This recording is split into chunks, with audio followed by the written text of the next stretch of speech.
Good evening and welcome to the Channel Studios here in London with your international news around the world in 5.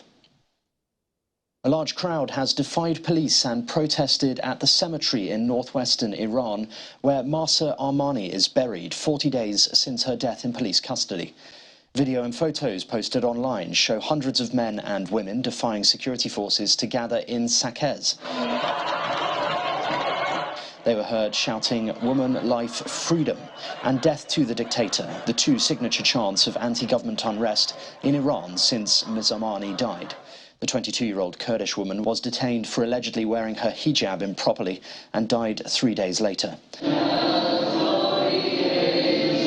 It comes as university students in the Iranian capital Tehran have been holding vigils in her honor. Video here showing students in the entrance hall of a faculty of Khajeh Nasir Tusi University of Technology singing at a vigil.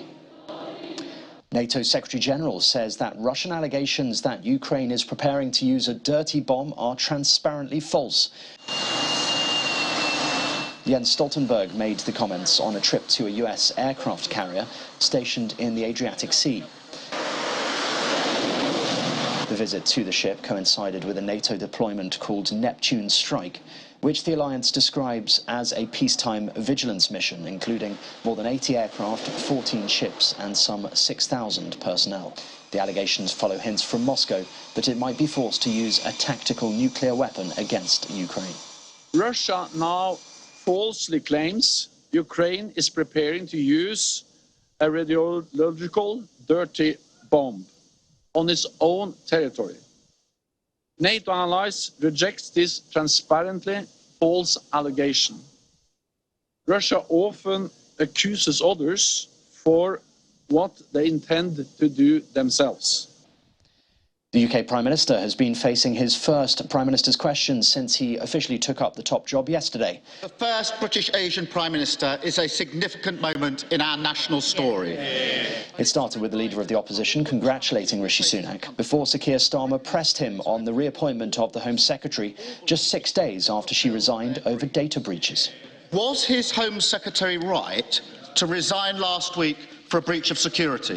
He asked about the Home Secretary. The Home Secretary made an error of judgment, but she recognised that. She raised the matter and she accepted her mistake.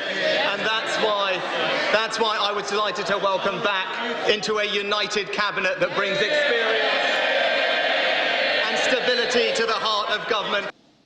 South Korean Marines in amphibious vehicles have taken part in a large-scale military exercise that organisers said was necessary to prepare for any North Korean threats. The amphibious landing exercise, held near Pohang on South Korea's east coast, is part of the 12-day Hoguk 22 field exercises, which included some drills with US troops, such as river crossing exercises last week. North Korea has condemned the drills for raising tensions and has test-fired rockets and artillery in response. The first formal peace talks aimed at ending 2 years of war between the Ethiopian army and forces from the country's northern region of Tigray have entered its second day in South Africa's capital, Pretoria. The talk was attended by the African Union mediation team, here seen arriving earlier. At stake is an opportunity to end a conflict that has killed thousands, displaced millions, and left hundreds of thousands on the brink of famine in Africa's second most populous nation. The African Union says the United Nations and the United States representatives are participating as observers. And finally, heavyweight boxing champion Tyson Fury has announced he's releasing a version of Neil Diamond's Sweet Caroline for a mental health charity.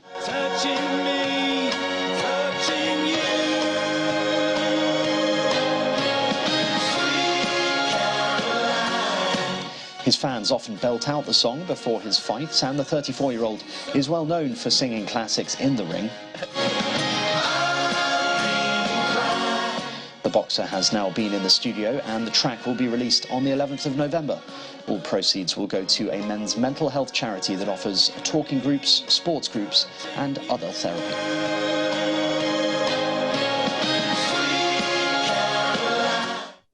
And that's your international news around the world in 5. Now back to the Channel Studios in Lagos.